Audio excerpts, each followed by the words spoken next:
joining us, especially those of you who braved the weather to get here on train strikes. I'm Hannah and I'm Head of Learning here at Holocaust Centre North, and I am joined online by our Head of Research, Chelsea, and my lovely student who's helping me, Freya.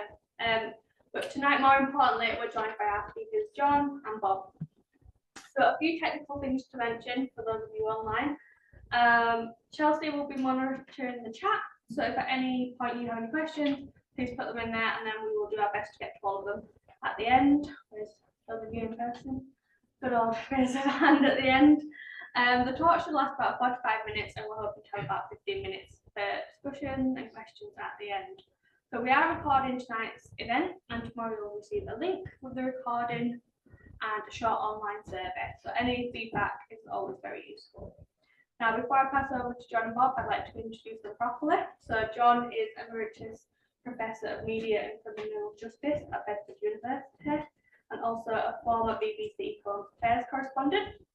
In 1996, he won the Sony Gold Award for reports on the Radio 4 Today programme on Nazi suspects. We're also joined by Dr. Bob Sherwood, and Bob is a retired Metropolitan Police Detective Inspector who possesses a law degree, a Master's in Holocaust Studies and a Doctorate specialising in the United Kingdom war crimes teams after the Second World War. He's also a volunteer at the Imperial War Museum in London in Holocaust research and has also written a book for us, which is on our website, so you should check that out. But yeah, without further ado, I'll hand it over to them. Thank you. Thank you. Thank you. Well, look, thank you very much for coming on a pretty grey, drizzly day. I'm just going to start by playing you this. Yeah, lights.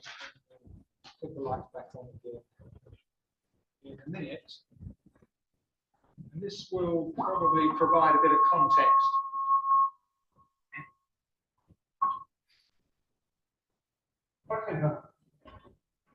Anthony Savoniuk is 76 and lives in a one-bedroom flat in East London. He's been under investigation by Scotland Yard for more than 2 years. When we tried to question him about his past, he became very agitated.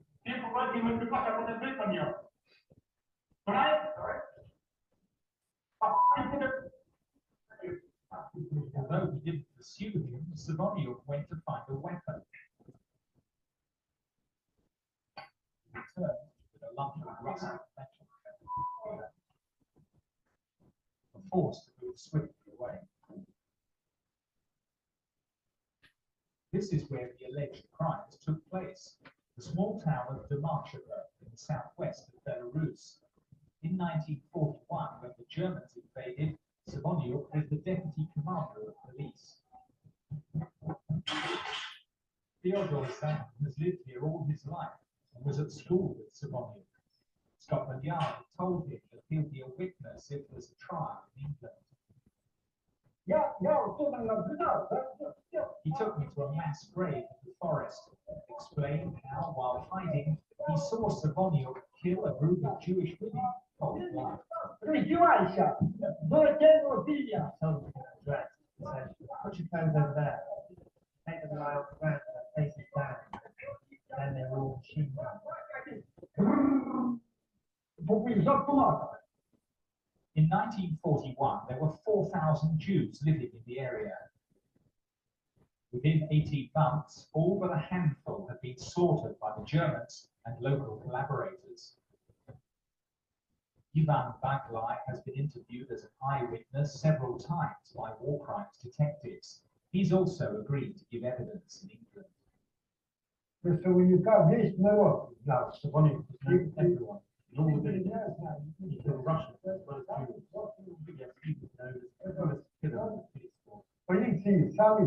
Jews. This is testimony from one of the few Jewish survivors who lives in Israel.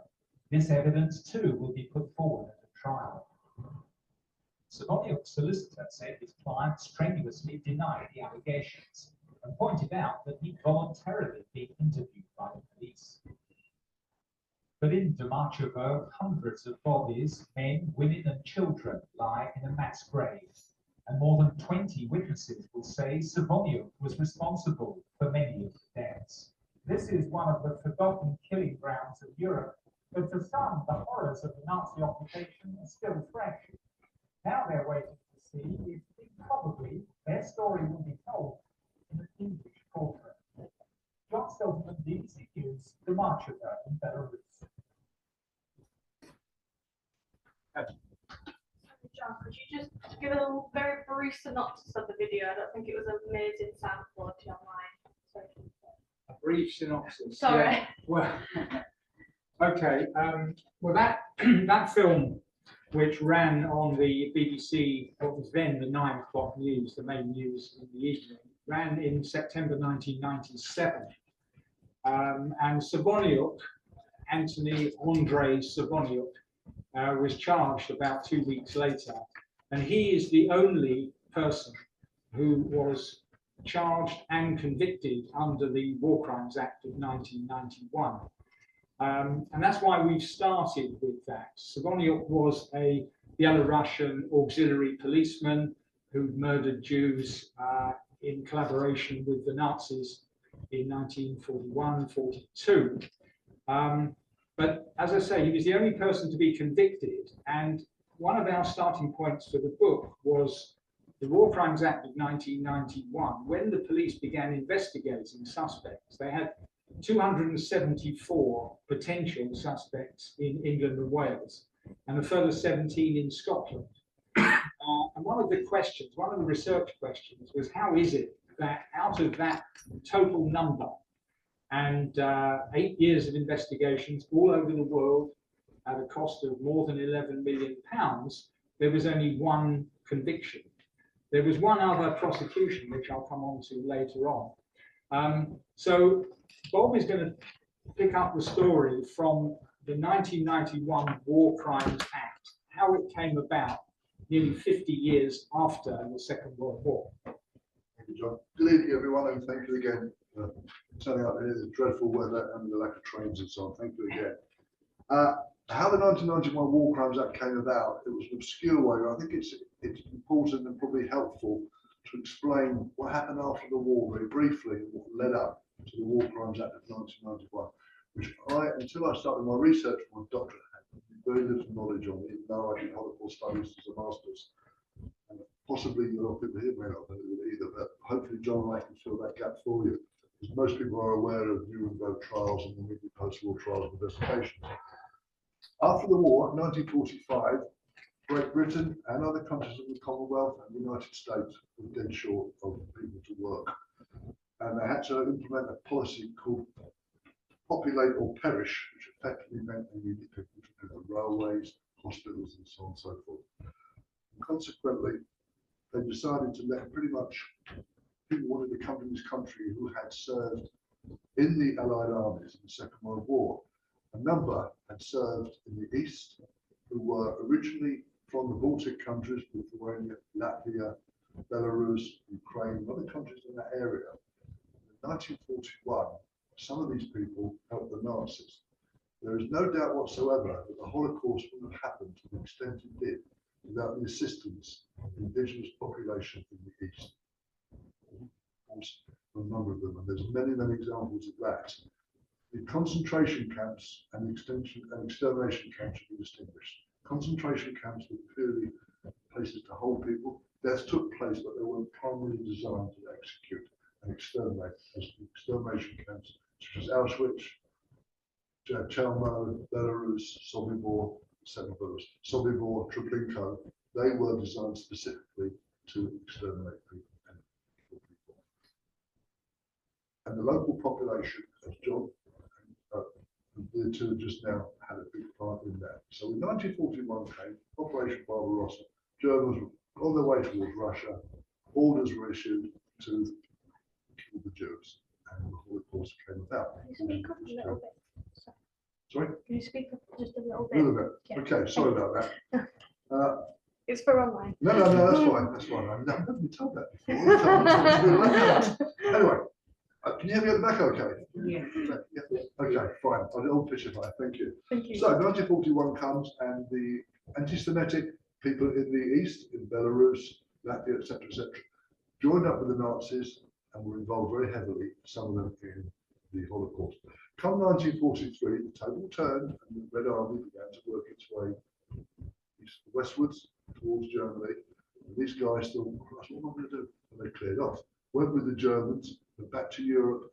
At the end of the war, some of them managed to get involved with the Polish armies and other armies on the side of the Allies. They swapped sides because they realised they got sent back to Russia or to the east, they wouldn't last very long. Sent to the Gulag, if not shot themselves.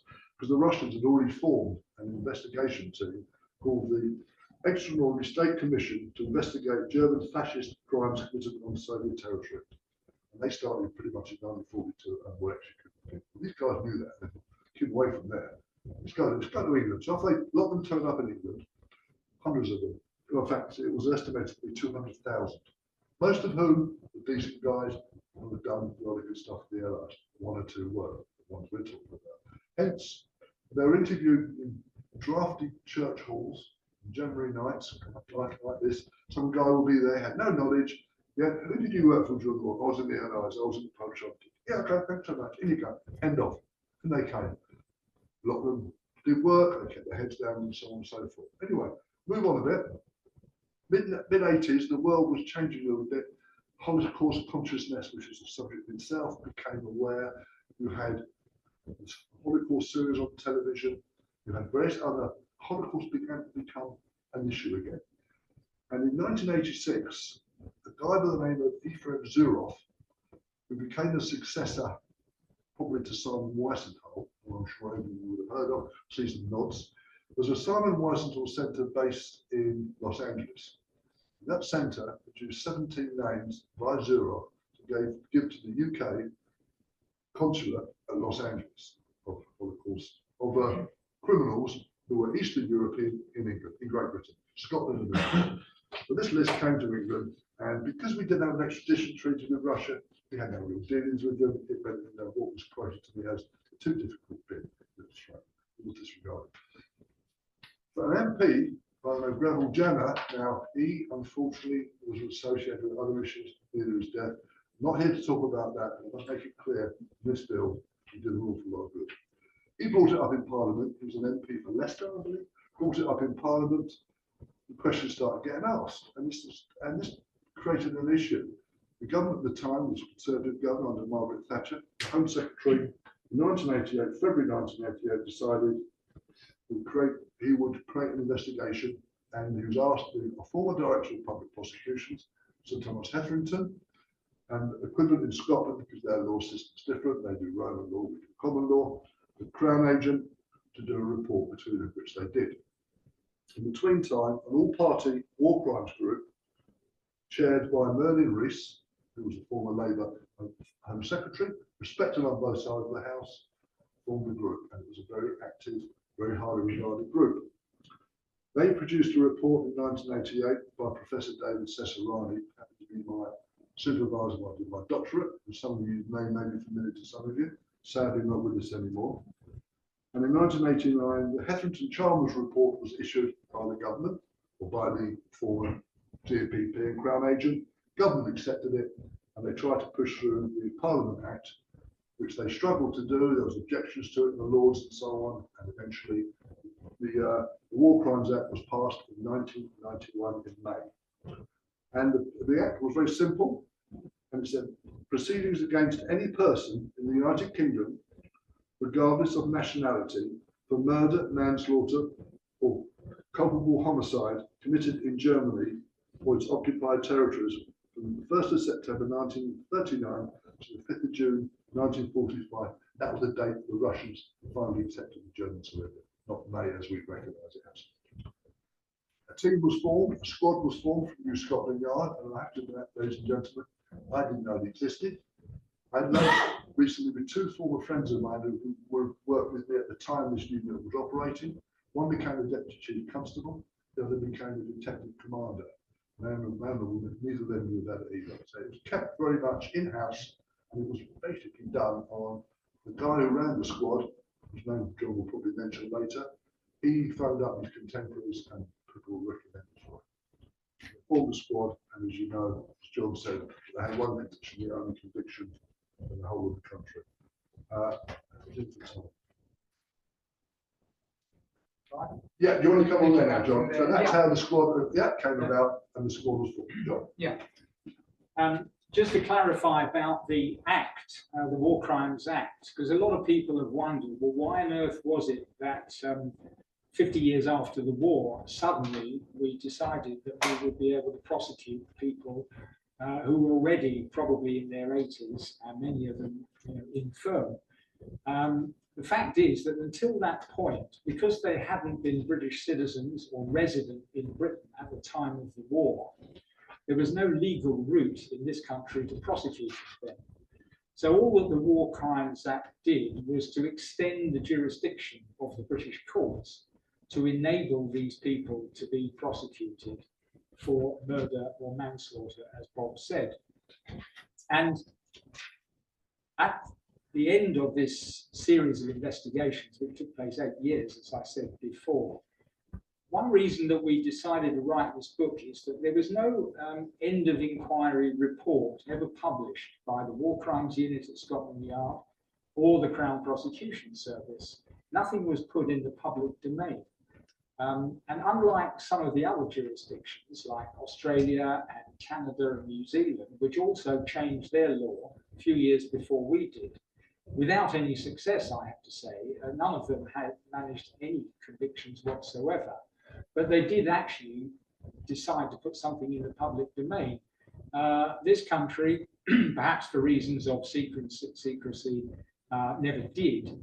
And what we have produced in this book is some means of exploring exactly what happened and why many people who had committed murders weren't prosecuted.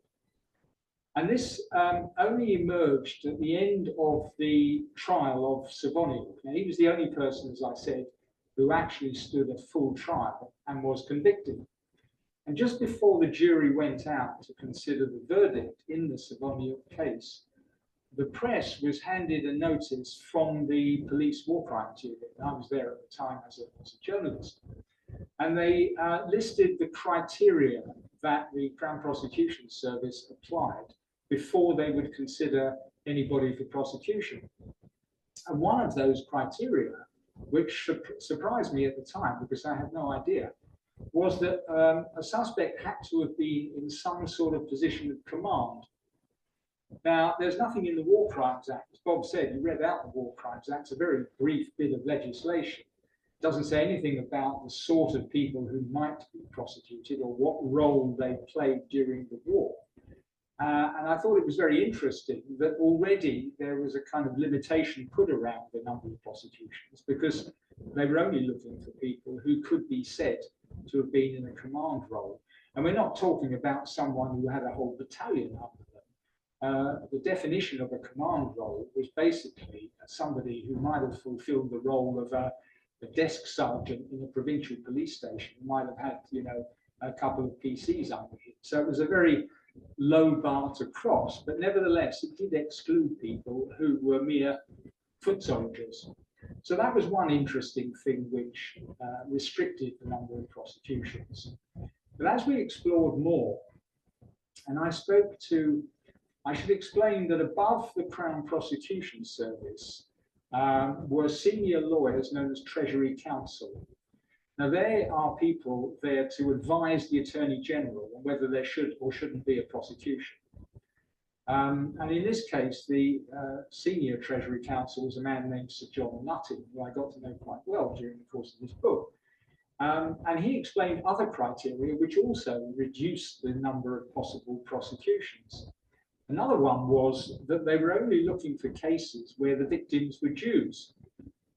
And that's also very interesting because a number of the people that Bob was talking about, these collaborators from Eastern Europe who had joined auxiliary police units in places like Belarus and Lithuania and Latvia, killed thousands of people who weren't Jews as well as Jews.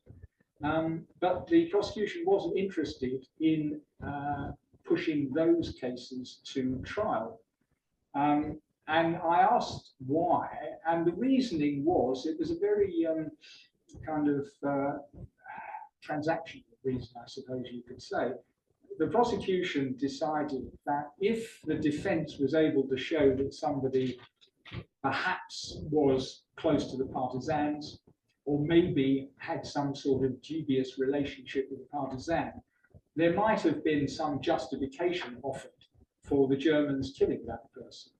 Whereas an innocent Jewish man or woman or child who clearly would not have taken up arms, there was no possibility that the defense would be able to use that argument. So that was a further restriction, which I think did a great disservice to the number of non-Jews that were murdered in some of these territories during the war.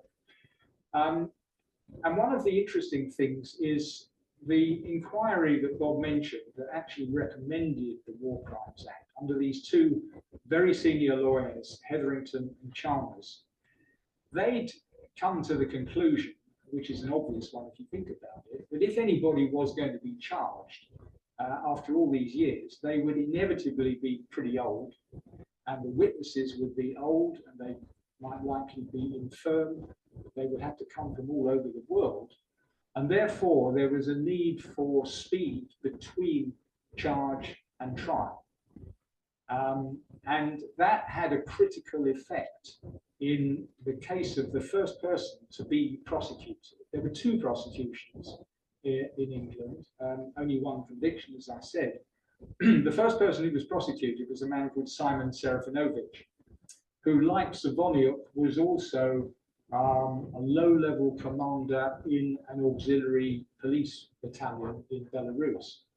Now, he was 83 at the point where he was arrested and charged in 1995, but he was in full, robust health. He was fully compos mentis. His own lawyer said that actually he was quite a dominant individual. And there was no question that if that case had come quickly to trial, given the strength of the evidence, he almost certainly would have been convicted. However, the recommendation of the Hetherington-Chalmers inquiry that it should come speedily to trial was not followed.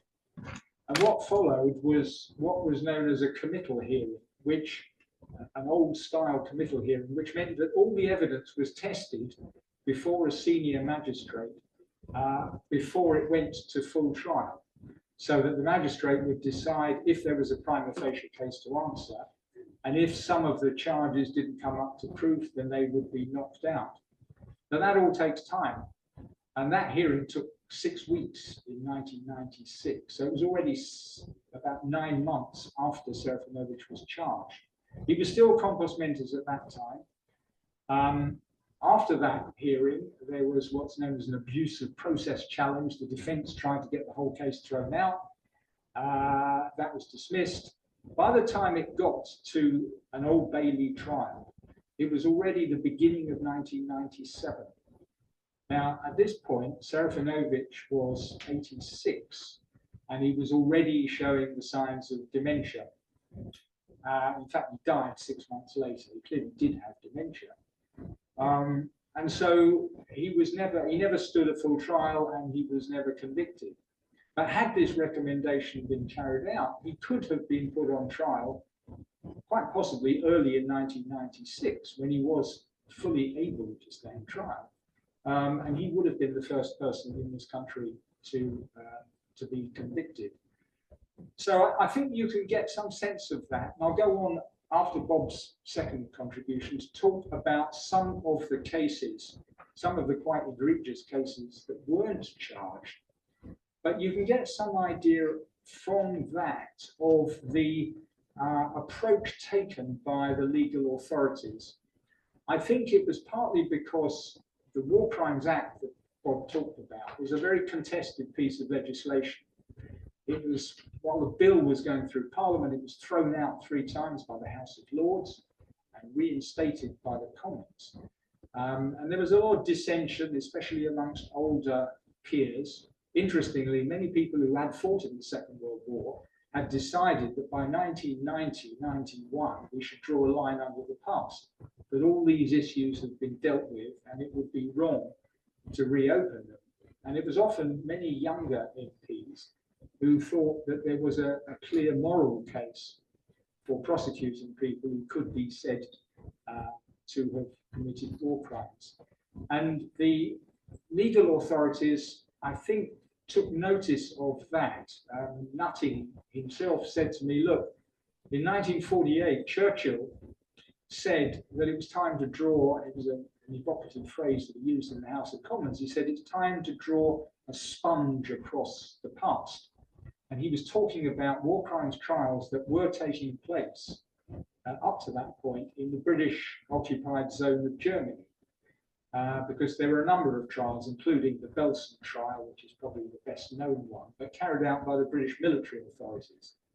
By 1948, the Cold War was already fully entrenched.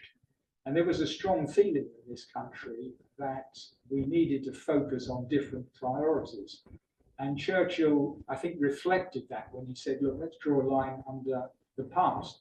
Interestingly, he wasn't talking about the possibility that somebody who'd come to this country had committed war crimes. He was only talking about trials that had been taking place in Germany. And at that point, I think there wasn't a full realization that we had admitted into this country many people with a very dubious past.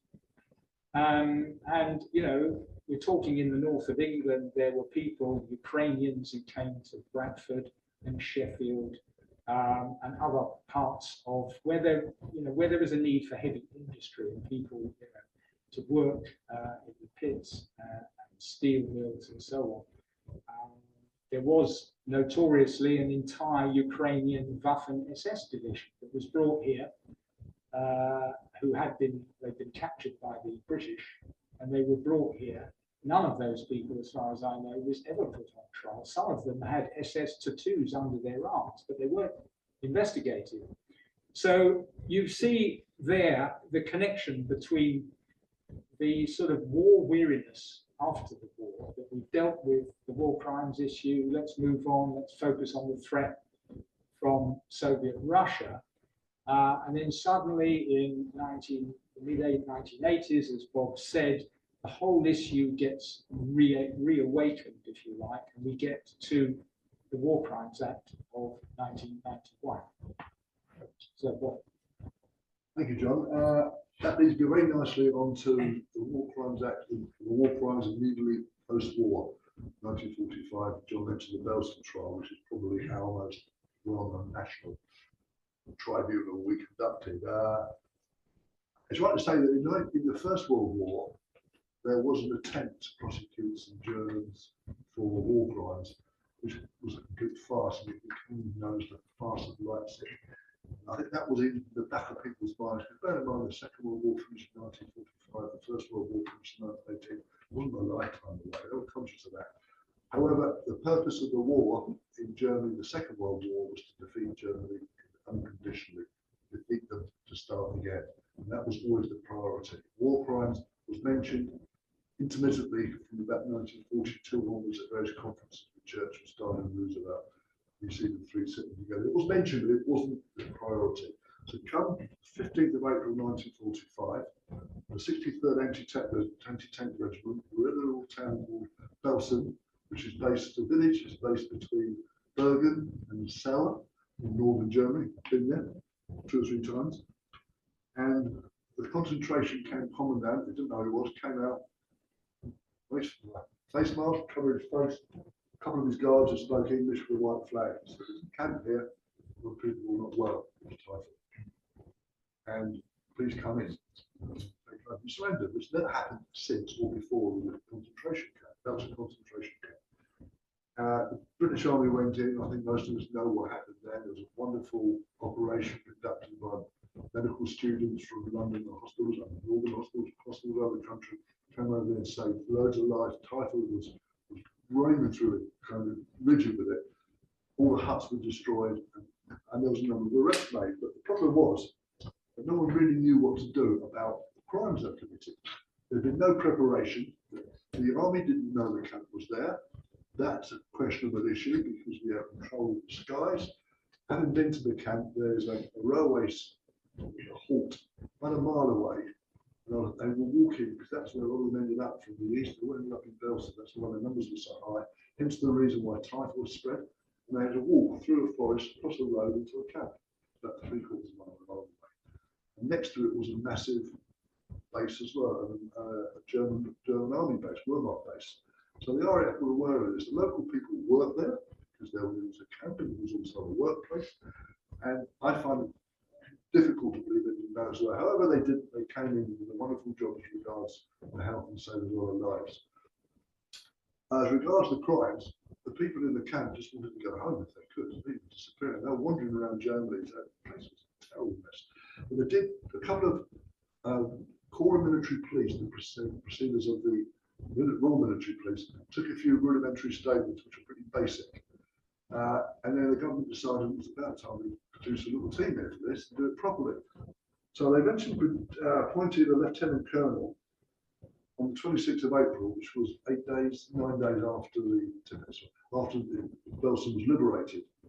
And he stuck himself in Brussels, never came to Belsen at all, never came to Germany at all, didn't know much about it. And they also appointed an officer in the charge of the police determined, an officer in charge of the case. And he arrived in the middle of November, in the middle of May, a month later. This is a bloke who was an actor by the name of Leo Jen, who was a well-known actor at the time. He was in post-war films such as The Wooden Horse. Who hasn't seen that? He nods at the back there.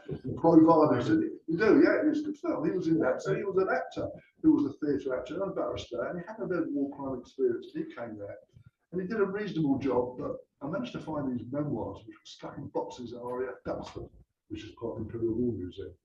And what he did there, he described his team as a boys' own club. It was a boys' own club. He called it the Crime Club. He used to arrange dinners, and he got Lord Lawrence Olivier and Sybil Thorndyke to come and put plays on for the staff. And they had dinners, and they had the logo on the dinner, and he did poems about the stuff. Which to me, that was one of the most important trials that this country had any involvement in post-war. And I just didn't think his heart was in it. In fact, he resigned his commission about 2 months later. They did a reasonable job under the circumstances, and they put a trial together that lasted just 2 months, 45 defendants. And that is pretty quick. Nuremberg lasted over a year with 24 defendants. So we just worked that one out in 2 months. Very quick. A number were executed, a number were acquitted, and a number obviously were sent to prison for time. And as a result of that, prior to that, they didn't have any legislation to deal with it. So they had to produce the Royal Warrant in June 1945. No one thought this through. And they decided in the end that they would basically run it the same as English law. So it would be so-and-so did murder on so-and-so date, time and place. But the one thing they did include in it, there had to be a British subject. Now, they were struggling on that because there wasn't many. There was a guy who had lived there, had been there, and he was involved in the Channel Islands. There was a film about this a few years ago with Jenny Seagrove, where she looked after a couple of Russian slaves.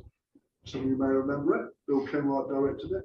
They got caught, and her husband in the movie, got sent to Belsen. He was found on the first day within 10 minutes. He was out of the place. The rest day, he was taken out by the British Army. But they did find a merchant seaman by the name of Keith Mayer, who had been murdered by the SS in April 1945. So he was a victim. And that's all it was. Not Jewish victims, just a victim here. In fact, historians have said that the Jewish situation, Jews were very rarely mentioned in the inquiry into Belsen. In fact, not even the legislation either. Don Watson, who really know him, mentioned that quite clearly. Subsequently, other trials took place as well, but the actual system of getting people together to work on the War Crimes Unit was very, very haphazard. Gravel Jenner, whom I mentioned earlier, was at a canteen in Germany in 1946 with his national service. Paladin said, "What are you doing, Gravel?" He said, "Well, that'll get demobbed." He said, "Oh, I have a bit of war crime work." "Oh, good." So he got roped in. And quite a few other guys got roped in who were of Jewish origin, a lot of whom had come to Germany, come to Great Britain before the war, ended up in the Isle of Man as interned and then Pioneer Corps, and actually worked their way through. And they were enormously successful. I want you to look at what I just said there, and I would mention that the Metropolitan Police team in 1991 did not have one Jewish people in it. That's because they didn't want the Jewish people in there. What I'm trying to emphasise is that the actual difference between the teams was substantial differences. There's a lot of connections as well, and that was one of the differences is that the team in 1945 had a real heart in it. And having the Jewish guys in it They had their knowledge of the culture. They've been in Germany, they lived there, and they understood how it worked. The Americans exploited that to the nth degree. I don't think we did. Consequently, and as John said, the trials I think they ended up with about 300 or 400 trials, very successful overall, and an awful lot of people were convicted. In about 1946, 1947, Germany was becoming the ally, and Russia was becoming the enemy. Denazification, some of you may be aware of, we implemented it half-heartedly, and then in 1948 all died out. Consequently, we became part of the West, and Russia became the John's now going to talk about some of the other cases in the 90s, which he knows more about that. John. Yeah, I mean, I said at the outset that I talked about the criteria which were imposed by the Crown Prosecution Service, which inevitably restricted the number of potential prosecutions. And what intrigued us were who were some of these people who weren't prosecuted, and was there strong evidence that they had committed war crimes. And I'll just give you a couple of case studies. When the 91 Act was passed, the first person who was thought likely to have been prosecuted, possibly the strongest case, was a man living in Milton Keynes, a Latvian called Arajs Kommando. He'd come after the war, and he was a commander in one of the most notorious anti-Semitic nationalist militias in Eastern Europe during the Second World War, called the Arajs Kommando. The Arajs Kommando, named after its leader, Victor Arajs, who was briefly in British custody after the war, but somehow managed to escape, and was later arrested and convicted in West Germany in the 1970s. But the Arajs Kommando was formed with one purpose really only, and that was to murder Jews in Latvia. And they were very successful at that. When the Germans invaded in 1941, in the summer of 1941, there were between 60 and 70,000 Jews living in Latvia. By the end of 1941, there were a few thousand left, and there were a couple of notorious massacres in and around Riga. And the Arajs Kommando had played a very prominent role in that, because one of the things to remember about the local collaborators, people think of them as small fry, but they were the eyes and ears of the Germans, of the Einsatzgruppen. The Einsatzgruppen didn't really know who were Jews and who weren't Jews. Some were obviously a lot of Orthodox Jews, clearly by their dress and their beards and where they lived, it was obvious that they were Jews. But there were many, many Jews living throughout Eastern Europe who could have passed for Gentiles had it not been for the knowledge of the local collaborators, because they lived with them, they'd grown up with them. In the case of Savoniuk, those two witnesses that I showed in that film, they'd both been to school with him. So they knew who the collaborators were, and of course the collaborators knew who the Jews were. So this man Spikaris was a senior commander in the Arajs Kommando, and he was present at a lot of these massacres in Latvia, and when the Arajs Kommando moved into Belarus, Lithuania. And I just want to read you something that was said by the head of Scotland Yard's War Crimes Unit, a man called Detective Chief Superintendent Eddie Bathgate.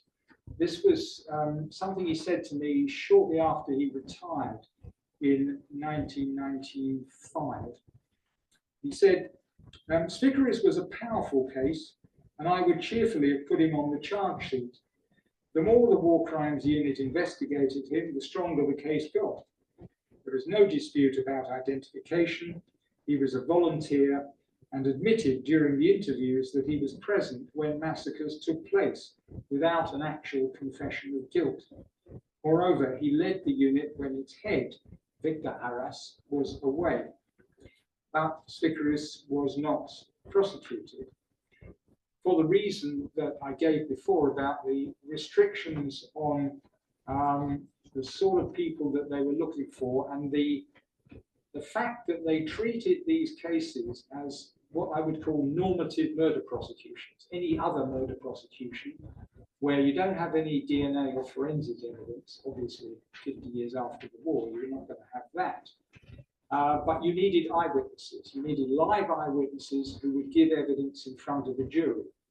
And they could not find at least two live eyewitnesses who would testify in court that they had seen Svikaris kill, despite the wealth of documentary evidence. Bob referred earlier on to the Soviet commission that was set up during the war, which carried out a huge number of contemporaneous interviews in thousands of locations throughout Soviet occupied, the occupied territories of the Soviet Union.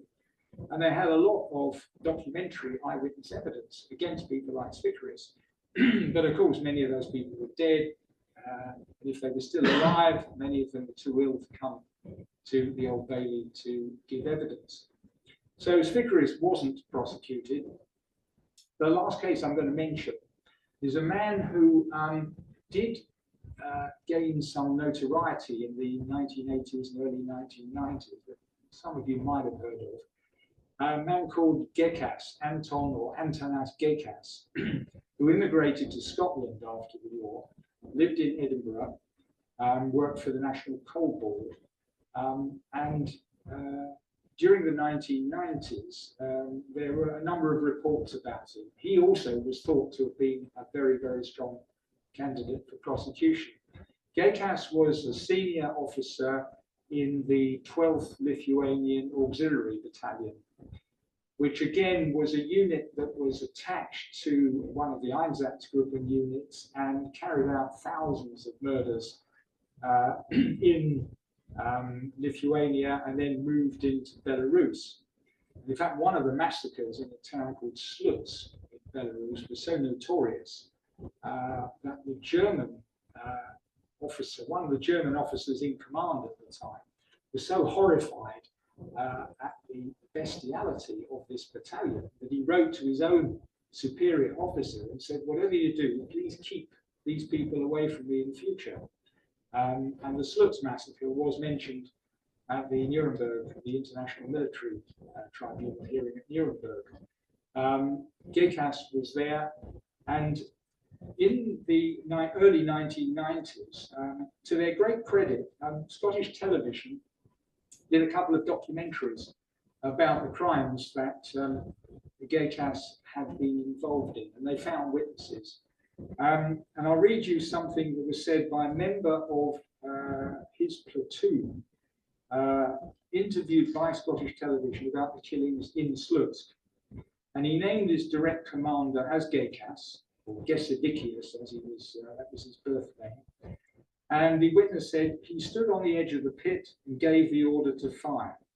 After executions, he would check the pits and finish off anyone still alive with his pistol. The corpses were 1.5 meters deep. Gekas, in the only known case of its kind, decided to sue Scottish television for libel, despite the fact that he must have known that there was very strong evidence against him, and he lost. And the judge in Edinburgh, Lord Justice Milligan, having heard all the evidence, said he was clearly satisfied that Gekas was a war criminal, but he wasn't charged. Now, of course, that was a civil hearing with a lower standard of proof, than you would get in a criminal trial. But nevertheless, many people felt that the Crown Office in Scotland should have put him on trial. And interestingly, it is still a bone of contention with the Americans, because the American Nazi hunting unit, which actually has been much more successful than virtually any other jurisdiction, found Gekas back in 1982. They were looking at a case of somebody who had immigrated to the United States. And they were looking for witnesses. And they came across the name of Gekas in Scotland. And the head of the, it was known as the Office for Special Investigation in Washington. The head of the office came over to Edinburgh and they interviewed Gekas. And they realized that actually he was a much bigger war criminal than the person that they were originally after. And they fully expected the Scottish authorities, and there was a police officer present at the interview, they expected some action to have been taken against Gaykas. Of course, at that time, it was several years before the War Crimes Act was passed, and the Scots didn't do anything. And eventually, Gaykas was investigated after 1991. For the reason that I gave about Spicaris, they could not find live eyewitnesses to testify against him in court, and he was never charged. Very, very belatedly, at the end of the 1990s, Lithuania, of course now independent from the Soviet Union, decided that they would try and extradite him. And I think they must have known at this point that there was a very little chance of him being extradited. He was already 88. He had a number of medical conditions. And of course, like so many of these cases, he died before any action could be taken against him. And as we say in the book, the only trial that he was subjected to was, if you like, trial by television and the civil hearing in the High Court of Edinburgh. But he too, escaped justice when he was an egregious war criminal who had the blood of thousands on his hands. So I think we'll probably end it there. I think that's a graphic time. And any questions that you have, comments, we'll be more than happy to deal with. Do we have any questions in the room?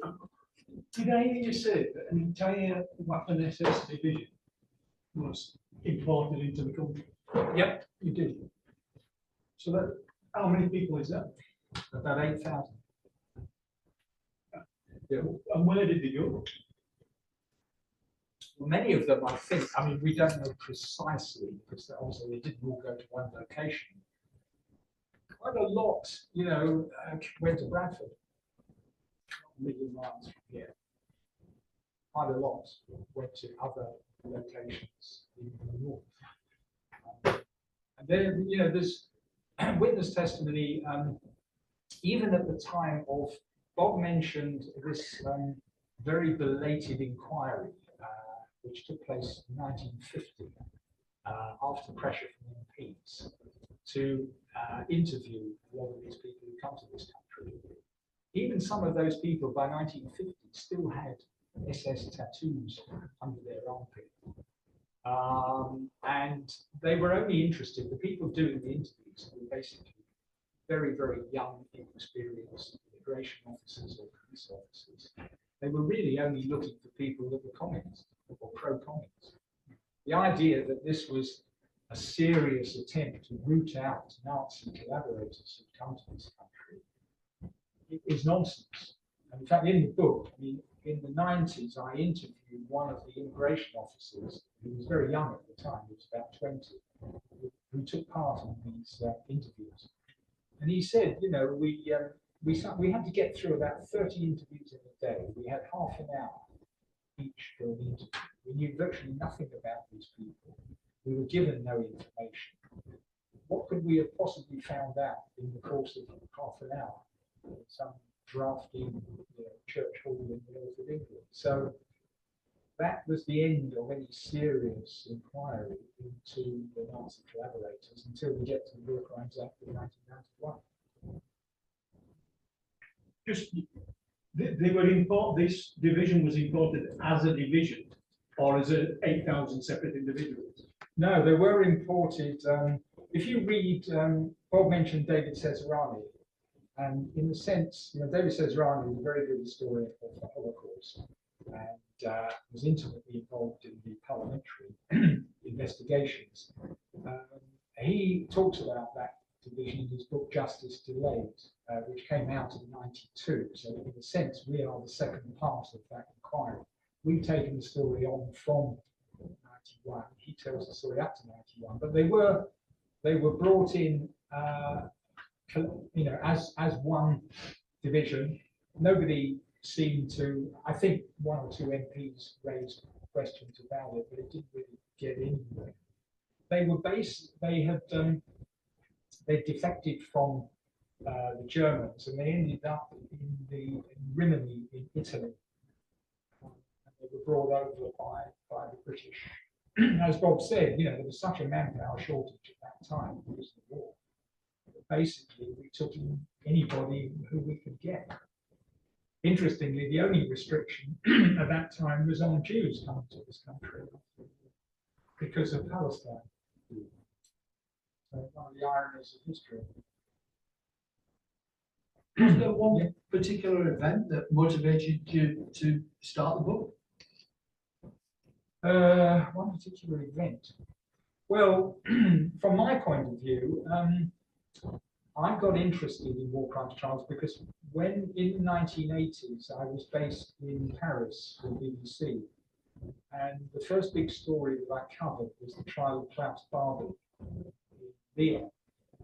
And I spent about 2 months traveling from Paris to Lyon, and I got very interested in, that wasn't, it was a more particular trial than the Holocaust investigation. It was very much about his role in torture as the Gestapo chief in Lyon. He killed Jean Moulin, who was the head of one of the most important resistance networks. And that got me interested in how the institutions of justice deal with war crimes. And French justice being what it was, the French saw that trial as a kind of pedagogic trial. They used to bus in school children from the whole area to the court to see, it was a kind of history lesson. It wasn't a trial in the sense that we would know a criminal trial. My circumstances, I did a Holocaust Studies Masters. I did my dissertation on it and compared the UK war crimes team, my background, to the American team and the UK team. David Cesarani, who I just mentioned, was my supervisor. He said, "We need to go one step further and do a doctorate about war crimes." No. They do it. So I did it. Started doing it. I met John on the way. John's knowledge, particularly about the 1990 teams. Originally, I was just looking at the 1945 teams, where probably I got a lot of knowledge of and learned an awful lot. A lot of it is in my thesis, some in there, as you probably gathered. And then I was told about the 1990 Metropolitan Police team. I hadn't just been in the Metropolitan Police. I didn't know they existed, as you probably had pointed out. And that opened up a new area, a very interesting area. And then John and I, after I successfully got my doctorate, we collaborated, and this is the next stage, which fills the gap after David's book. Sadly, David died in 2015, and he would have been very proud, I think, to see the result of what. Yeah, it's a great shame he's not here. But, that answers that for it. yeah. So perhaps a comment and a question. Interesting, that Scottish case you were referring to. It reminds me very much of the Emerit's Queen's Bench 7. Sort of, except he was guilty, he had to pay a half. But I guess the work you've done and where we're at now, and all the other atrocities and war crimes that are going on everywhere around us, it seems. Are we drawing a line under this now? Is anyone, in your opinion, likely to be, brought forward from the work you're aware of, from the other 200 people that are originally listed? I would think that they're all dead. Yeah. If they're not dead, they're well past the possibility. You're talking, they are still prosecuted. The only country still prosecuting actively in Europe, the Second World War, which is Germany. John and I went to the war crimes team based in Stuttgart, and they are still prosecuting. Occasionally, you see about, they have a half-a-day trial a week of a 99-year-old, and their system, because of the stated case, in layman's terms, anybody involved in the administration of a camp is liable. And they recently convicted a secretary from the camp, Johnny Bennett, who was 97 years of age, I think she was. She was given a 2-year sentence. I think she's probably dead there. So yes, they are. But in this country, I did make inquiries with the Metropolitan Police Anti-Terrorist Branch, which I used to be on, not at that time, and they took the mantle over from the war crimes team in the late 1990s. but they haven't actually looked at anybody since pretty much since that day, even though there was suggestion they had, there was a few conferences get held around Europe every 2 or 3 years. I thought I'll ask about that. I got into the building where the unit are held, bomb squad are held, but they wouldn't tell me anything at all. But none of that, really, because I thought, you, but they wouldn't tell me anything. I don't think there's a lot to tell, really, John, is there? I think it's all come to us. Are you Australia? Yeah. Well, Australia is a very good example. Yep. And it actually had an influence on the British policies. Because as you know, Australia changed its law several years before we did, in the mid-80s. Well, I have to confess, I don't necessarily know, but I am aware of several cases that have come up in the media over the last 10 or so years. Yeah. And there was one particular one, and I'm struggling to recall the detail, but certainly there was great difficulty in bringing this man to justice. I'm 90% sure it never went to court. He may have been too old, he may have died during the process, because again, it's the same story and the same issues. Well, there were 4 prosecutions in Australia under the War Crimes Act, only one of which actually got to a full trial, and he was acquitted. But it's interesting because the historian for the Scotland Yard War Crimes Unit was the same historian who worked on the Australian cases. And the reason that most of those cases collapsed was largely because they were relying on documentary evidence. And I think that the legal authorities here, having seen that the Australian cases had failed, decided that they would only go for cases where they could put live witnesses in court in front of a jury. And which may or may not have been the right decision, but the Australian cases did have a big bearing on that. Plus, there was the politics involved. When there was a change of government, under Bob Hawke's government, they were very keen on the prosecution. When Keating took over, and there was a new Attorney General, and they just put the kibosh on any more inquiries. Here, we didn't have that political interference with the prosecutions. So they survived a change of government in '97, for example. We've got a couple of questions online. The first being a very practical question as to how they can get the book, and is it in libraries as well? Well, we've got 2 copies here, so everyone's interested. I don't think that will help the people. All good bookshops or Amazon? Yeah. Yeah. Perfect. Then we've got a question from Professor Caroline Stady-Coles. So Caroline is leading a team who are creating a new historical, spatial and archaeological account of the camps at Travinki.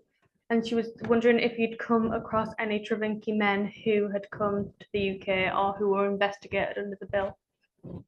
Troniki. Yes, sorry. Like Denham. Yes. Yeah. I'm not aware that any of the cases we've looked at. I mean, the Troniki was a sort of training camp for concentration camp personnel, and it's possible, for the reason that I said about local knowledge and the ability of people to identify collaborators, it was always going to be very, very difficult to prosecute a concentration camp case. Mm-hmm. There was one case of a man called Schweigler, who was an Austrian, who the police were very interested in. He was a guard at Mauthausen, and he went to America and then he came back here. But again, to get solid identification of someone who was a guard of a concentration camp, as against someone like Savonia, who lived in an area, grown up in an area, and people knew.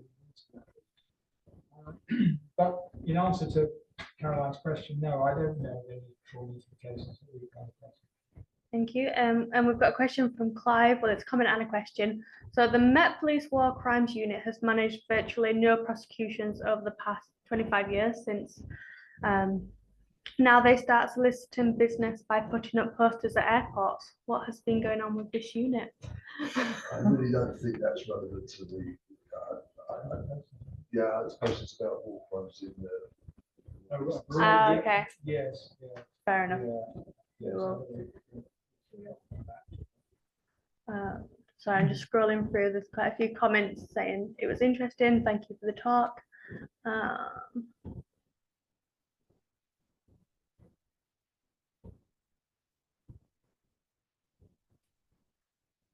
Could John and Bob talk a bit about the mechanics of writing the book together? How did you do it? Did you write separate chapters? Did you combine it? Did you presume in lots of Zoom meetings and things like that? You don't do that far away. Ah, that's helpful. Yeah. Well, we decided that, you know, for kind of unity of style, I did the writing, although Bob's PhD and most of his research occupies certainly the early part of the book with the wartime investigations, and Bob also interviewed those members of the police war crimes unit who were willing to talk. Not very many, unfortunately. I spoke to some at the time in the 90s, but usually only in sort of off the record conversations in corridors, you know, courtrooms and that sort of thing.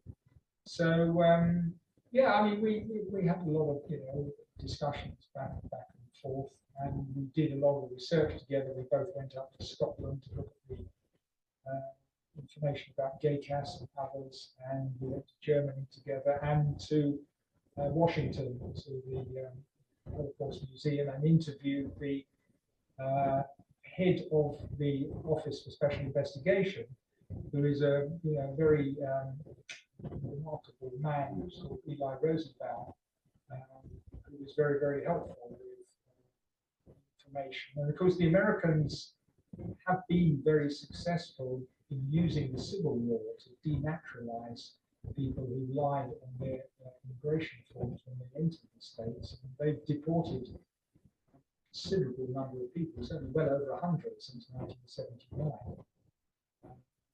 So, yeah, I think it was, you would call it collaborative research.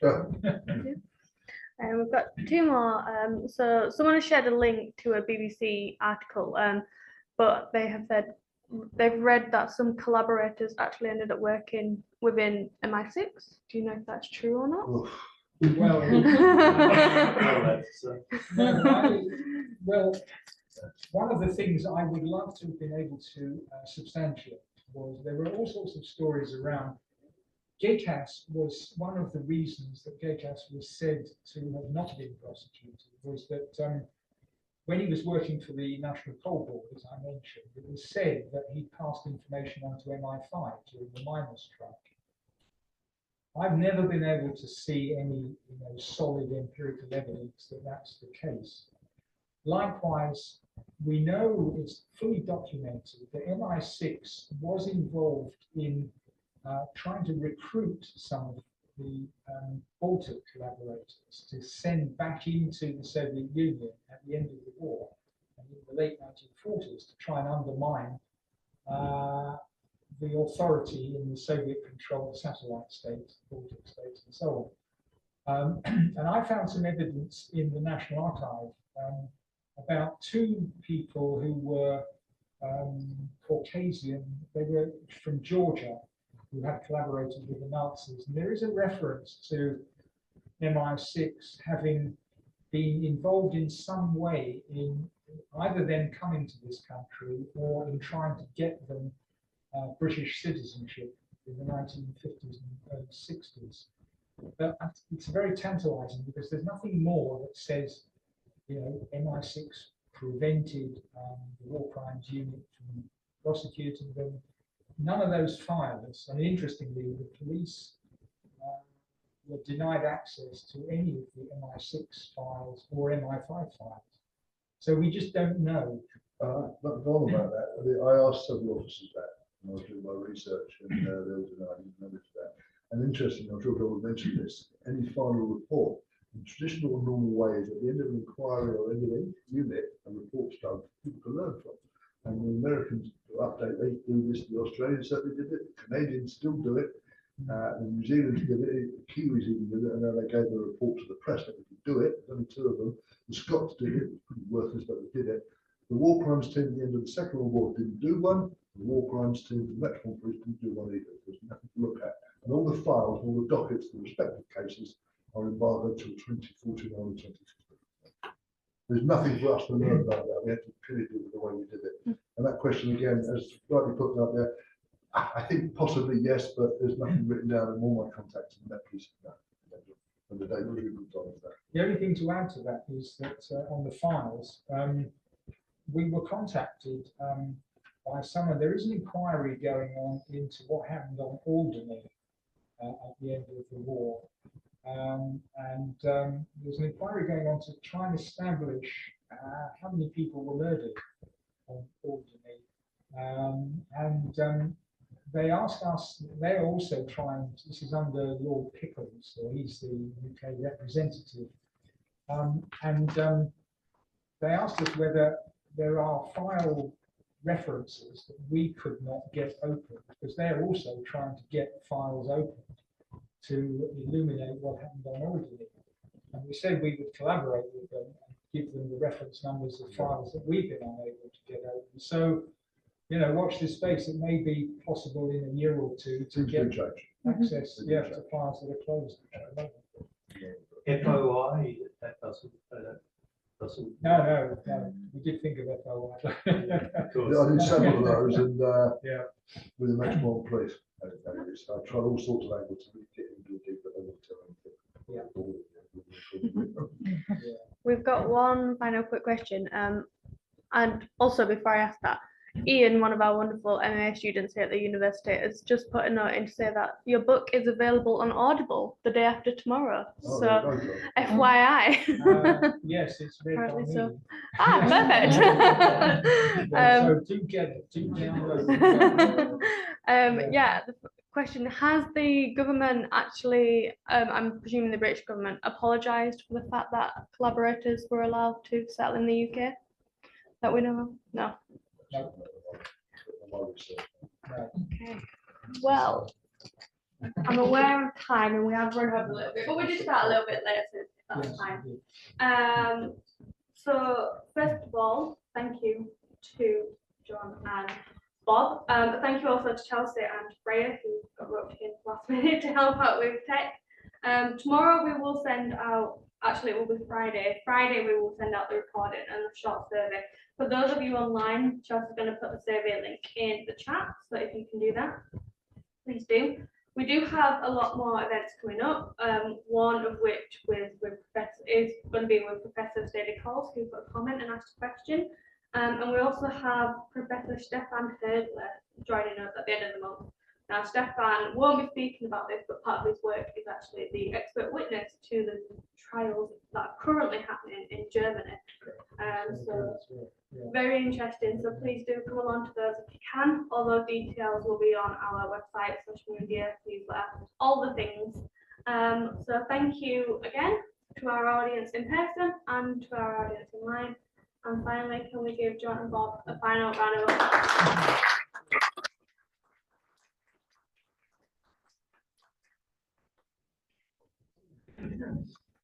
Thanks. Thank you.